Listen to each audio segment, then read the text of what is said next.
ধনী হওয়ার দোয়াও আমল জানাবেন প্লিজ। আপনাদের সবাই দরকার এটা। ধনী হইতে চান না আপনারা? কি আজব কথা, সবার দরকার? তাহলে বলবো? আচ্ছা ঠিক আছে, মনোযোগ দিয়ে শোনেন, কিন্তু সিরিয়াস ইস্যু কিন্তু। ধনী হওয়া না হওয়ার ব্যাপার ভাই, ধনী হওয়ার আমল এবং দোয়া এটা জানার আগেই ঠিক করতে হবে ধনী হওয়া কাকে বলে। ধনী হওয়া, আমি কিন্তু দোয়া শিখাই দেবো, কিন্তু আমি কথা ঘুরাচ্ছি না কিন্তু আপনারা মনে করেন যে বুঝে মনে পাশ কেটে যাচ্ছে, না না, আমি দোয়া কিন্তু বলবো, আমল বলবো ইনশাআল্লাহ। কিন্তু তার আগে জানতে হবে ধনী হওয়া কাকে বল। একজন গ্রামের মানুষ, তার কাছে শহরে বাসা ভাড়া নিয়ে থাকা, 20-25 হাজার টাকা বেতন একটা চাকরি পাওয়া, এটাই ধনী হওয়া, তাই না? আবার যে শহরে থাকে 20-25 টাকা বেতন পায় বা 30,000 টাকা বেতন পায়, কোন রকম একটা বাসা নিয়ে থাকতে পারে, তার কাছে ধনী হওয়ার ডেফিনেশন কি?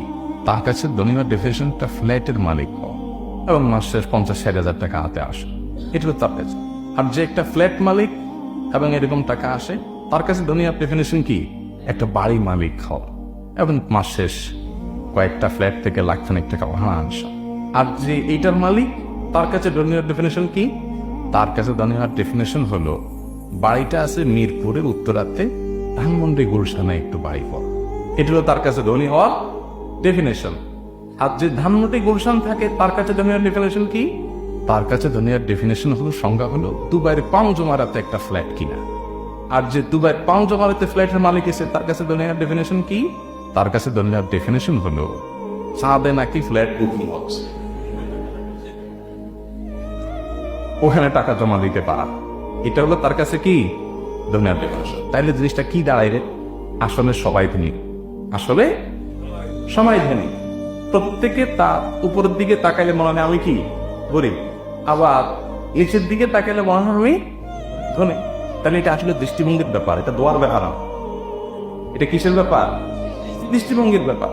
আপনাকে আল্লাহ তাআলা 2টা শার্ট দিছে, আপনি মাত্র 2টা শার্ট, একটা ধুইয়া শুকিয়ে আর একটা গায়ে দেন, আপনি দেখলেন আরে এই 10টা শার্ট।